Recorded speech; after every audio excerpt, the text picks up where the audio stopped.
ಉತ್ತರ ಕರ್ನಾಟಕ ಭಾಗದಲ್ಲೂ ವರುಣ ಅಬ್ಬರಿಸುತ್ತಿದ್ದಾನೆ. ವರ್ಷದ ಬೆಳೆ ನೀರು ಪಾಲಾಗಿದೆ. ಇನ್ನು ರಸ್ತೆಗಳು ಜಲಾವೃತವಾಗಿದ್ದು ಹಲವೆಡೆ ಗ್ರಾಮಗಳು ನಡುಗಡ್ಡೆಗಳಾಗಿದೆ.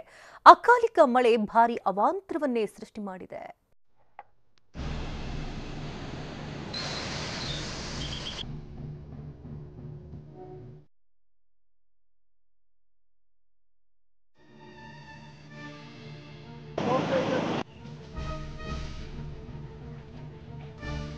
ಮನೆ ಎದುರಿನ ರಸ್ತೆಗಳು ನದಿಯಂತಾಗಿವೆ.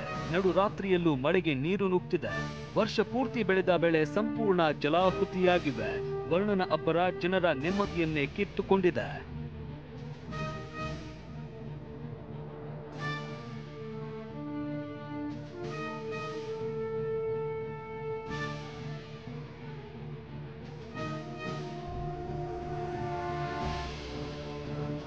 ಅಕಾಲಿಕ ಮಳೆ ಅಬ್ಬರಕ್ಕೆ ತತ್ತರಿಸಿದ ಉತ್ತರ ಕರ್ನಾಟಕ. ಎಲ್ಲೆಲ್ಲೂ ನೀರು, ಭಾರೀ ವರ್ಷಧಾರಿಗೆ ಜನ ಕಂಗಾಲು. ಕಳೆದ ಕೆಲ ದಿನಗಳಿಂದಲೂ ರಾಜ್ಯಾದ್ಯಂತ ಸುರಿತಾ ಇದ್ದ ಅಕಾಲಿಕ ಮಳೆ ನಿನ್ನೆಯಿಂದ ರೌದ್ರ ರೂಪ ತಾಳಿದೆ. ಆಕಾಶಕ್ಕೆ ತೂತು ಬಿದ್ದಿದ್ದೇನೋ ಎಂಬಂತೆ ಎಡೆಬಿಡದೆ ಸುರಿತಾ ಇರೋ ಮಳೆಗೆ ಉತ್ತರ ಕರ್ನಾಟಕ ಭಾಗದಲ್ಲೂ ಜನಜೀವನ ತತ್ತರಿಸಿದೆ. ಹಲವೆಡೆ ಮನೆಗಳಿಗೆ ನೀರು ನುಗ್ಗಿ ಅವಾಂತರ ಸೃಷ್ಟಿಯಾಗಿದ್ರೆ, ಕೃಷಿ ಭೂಮಿಗಳಿಗೆ ನೀರು ನುಗ್ಗಿ ವರ್ಷದ ಬೆಳೆ ಸರ್ವನಾಶವಾಗಿದೆ.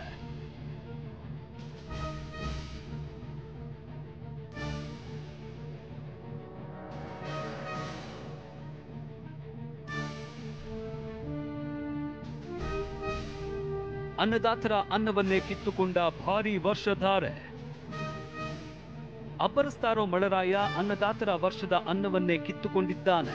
ಅಕಾಲಿಕ ಮಳೆಗೆ ಇನ್ನೇನು ರೈತರ ಕೈ ಸೇರಬೇಕಾಗಿದ್ದ ಭತ್ತ, ಕಬ್ಬು, ಮೆಕ್ಕೆಜೋಳ, ಹತ್ತಿ ಮುಂತಾದ ಬೆಳೆಗಳು ಜಲಾವೃತಿಯಾಗಿವೆ.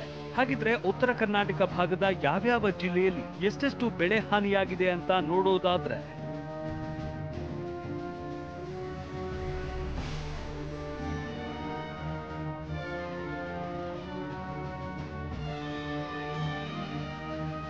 ಅಕಾಲಿಕವಾಗಿ ಸುರಿತಾ ಇರೋ ಮಳೆಗೆ ಗದಗದಲ್ಲಿ ಬರೋಬ್ಬರಿ 24,055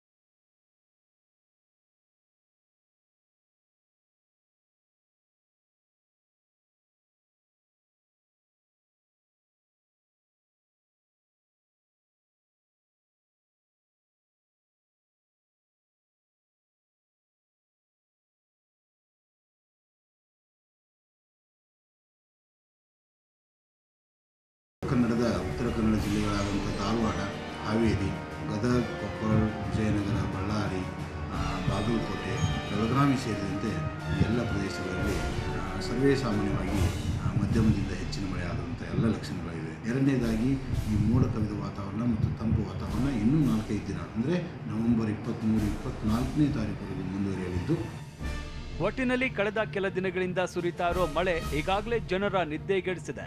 ಈ ನಡುವೆ ಮತ್ತೆ 2 ದಿನ ಉತ್ತರ ಕರ್ನಾಟಕ ಭಾಗದಲ್ಲಿ ಮಳೆಯ ಮುನ್ಸೂಚನೆ ಸಿಕ್ಕಿರೋದು ಅನ್ನದಾತರು ಕಂಗಾಲಾಗುವಂತೆ ಮಾಡಿದೆ. ಅಳಿದುಳಿದ ಬೆಳೆಯು ವರುಣನ ಪಾಲಾಗುವ ಭೀತಿಯಲ್ಲಿ ರೈತರಿದ್ದು ಮುಂದೇನು ಗತಿ ಅಂತ ತಲೆ ಮೇಲೆ ಕೈ ಹೊತ್ತು ಕುಳಿತುಕೊಳ್ಳಬೇಕಾದ ಪರಿಸ್ಥಿತಿ ಎದುರಾಗಿದೆ. Bureau report, TV9.